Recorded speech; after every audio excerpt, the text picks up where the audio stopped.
Saya sekian, saya sekian, saya sekian, saya sekian, saya sekian, saya sekian, saya sekian, saya sekian.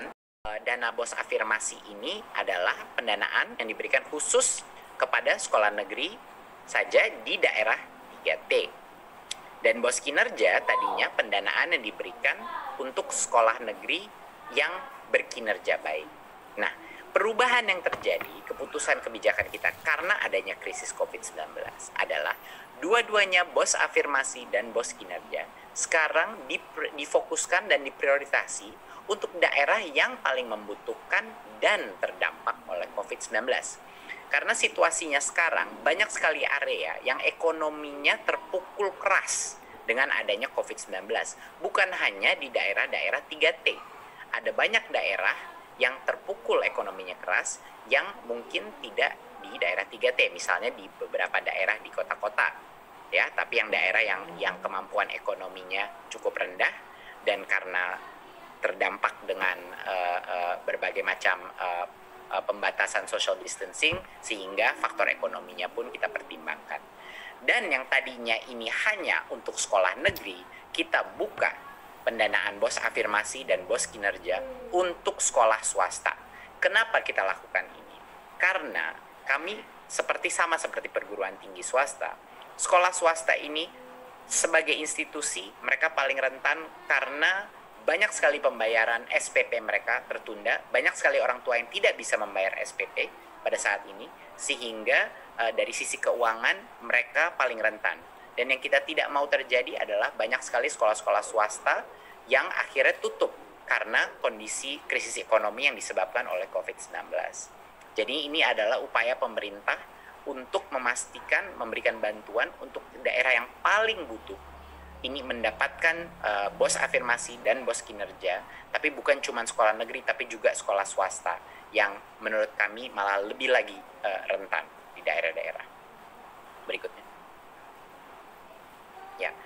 Dana ini per sekolah per tahun sekitar 60 juta rupiah per tahun. Dan seperti yang kami sebut sebelumnya, ini adalah untuk sekolah swasta dan sekolah negeri, bukan hanya eksklusif buat sekolah negeri. Dan ini disalurkan langsung dari Kementerian Keuangan kepada rekening sekolah.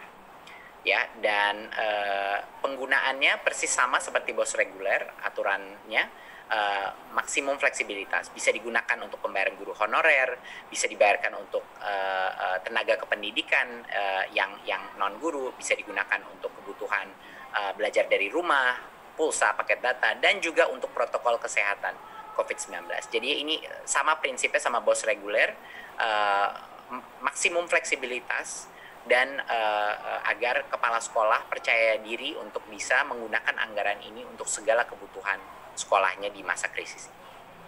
Berikut. Ya. Sedikit mengenai kriterianya sekolahnya, ini biasanya di daerah yang terpencil, terbelakang, ataupun juga terkena bencana COVID-19, ya.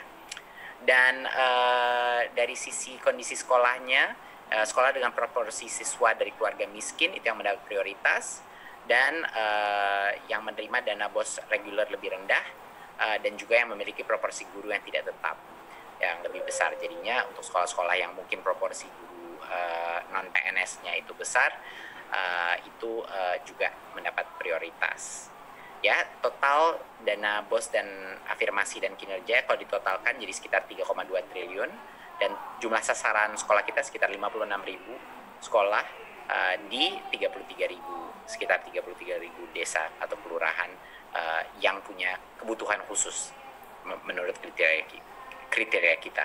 Ini semua akan ditetapkan melalui Permendikbud nomor 23 2020 dan Permendikbud nomor 24 2020. Dan juga Kepmendikbud nomor 581. Jadi semua ketentuan hukumnya sudah pasti. Berikut. Ya, saya rasa dari